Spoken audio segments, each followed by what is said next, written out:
There's a special kind of silence that falls when love starts to die. It isn't peaceful, it's heavy. It's the sound of space growing between two people who used to share everything. You look at them across the table, the person you built a life with, and suddenly you don't recognize the geography of their face anymore. There wasn't one big fight, no dramatic betrayal. It was just a slow fade, a quiet wearing away of connection that's so gradual. You start to wonder if you imagined the love in the first place. This isn't about the breakup you see in the movies, the one with the dramatic soundtrack. This is about the slow, gut-wrenching heartbreak of waking up and realizing the person sleeping next to you is a stranger. It's about the deep, confusing loss that comes without a clean ending, and the messy, winding path back to yourself when the we you've known for so long dissolves back into me. The anatomy of a slow fade. The slow fade is a special kind of awful because you're grieving a loss that doesn't have a clear beginning or end. It's what psychologist Pauline Boss calls ambiguous loss. Your partner is right there, physically, but emotionally, they've checked out. You end up grieving someone who is still in the room, and that contradiction can be mentally exhausting. Unlike a clean break, a slow fade turns you into a detective in your own tragedy. You're constantly searching for clues, replaying conversations, and analyzing text messages, trying to figure out where it all went wrong. It's a process where one person slowly starves the relationship of air, light, and warmth, often without ever saying that's what they're doing. Our brains are wired to prefer a painful truth over constant uncertainty. Without a real ending, our minds can get stuck in a loop of confusion and self-blame, which can make the slow fade even more damaging than a direct breakup. The fallout is huge. You're not just losing a partner, you're losing a future you planned together, a piece of your own identity, and the security you took for granted. This kicks off a waterfall of feelings. First, there's shock, a sense of numbness as your brain tries to catch up. Then comes the deep sadness and grief. The end of a relationship is a real loss, and it's okay to mourn it. You might also feel a sharp sense of rejection, especially if their emotional exit leaves you feeling abandoned. And underneath all of that, an identity crisis can start to brew, making you ask, who am I without them? The subtle signs you can't ignore, the signs of a slow fade, are usually whispers. So quiet you can almost convince yourself you're making them up. It's not one giant red flag, but 1,000 little paper cuts that suddenly make you realize you're bleeding.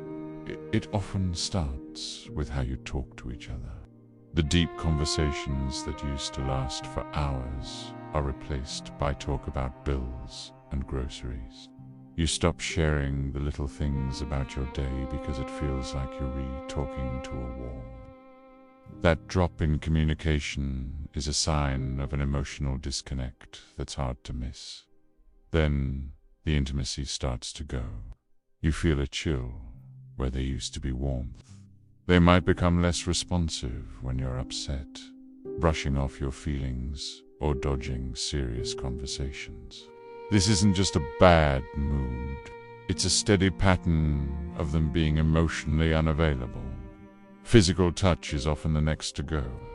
The casual hugs, the hand-holding, the simple things that felt so natural become rare or stop completely. It's like their body is pulling away before they've said the words. You might notice their priorities shifting. Time together gets pushed to the bottom of the list, replaced by other plans or people. They might be in the same room, but their attention is a million miles away. It can feel like there's no more excitement or passion, just a flow. Another big sign is when they stop using we when talking about the future. A shared vision is a huge part of a relationship, and when it's gone, it signals that their commitment is fading. You might even find yourself daydreaming about a life without them, a life where you feel lighter and free. That's not just a random thought. It's your subconscious getting you ready for what's coming. The myth of a straight line to healed. We've all heard about the 5 stages of grief: denial, anger, bargaining, depression, and acceptance. We picture it like a checklist. A straight line from heartbroken to healed. But the reality of grieving a relationship, especially one that just faded away, is anything but a straight line. Healing is messy. It's a spiral, a tangled knot of feelings that you might loop through over and over. One day, you'll feel a hot surge of anger at the unfairness of it all. You might find yourself bargaining, replaying scenes in your head, wondering what you could have done differently. The next day, you could be hit by a wave of sadness so deep it's hard to get out of bed as you mourn the future you lost. And just when you think you've finally made it to acceptance, a song on the radio or a familiar smell can throw you right back into denial, half expecting them to walk through the door. This roller coaster is completely normal. It's not a sign that you're failing to move on. It's a sign that your brain is working hard to process a major loss. There's no timeline for healing, and comparing your journey to anyone else's is just a recipe for frustration. Every step, even the ones that feel like you're going backward, is part of the process. The goal isn't to outrun the pain, but to let yourself feel it all without judging yourself. The unpredictable path to finding yourself again when a long-term relationship ends. It can feel like you've lost a piece of yourself. For so long, your identity was tangled up with someone else's we instead of a me. The journey back to me is often the hardest, but most important part of healing. It's not about getting over it. It's about rebuilding and rediscovering who you are on your own. This all starts with being kind to yourself. Give yourself some grace. It's okay to have bad days, and self-care isn't a luxury here. It's a necessity. This could mean creating a simple routine to give you a sense of stability when everything feels like chaos. It could mean journaling to get your thoughts out of your head, a practice that's been shown to help people process and recover. One of the most powerful things you can do is reconnect with the person you were before the relationship. What hobbies and passions did you set aside? Dusting off that old guitar, going for a hike, or starting to paint again can help you reconnect with your old self. It's also a time to try new things that scare you a little bit. Take that solo trip you've always talked about. Go to a party without a +1 and learn to truly enjoy your own company. Don't go it alone. Reconnect with friends and family who knew you before. They can remind you of the person you've always been. Leaning on your people is a sign of strength, not weakness. And if you're really struggling, there is zero shame in seeking professional help. A therapist can give you the tools to navigate this time.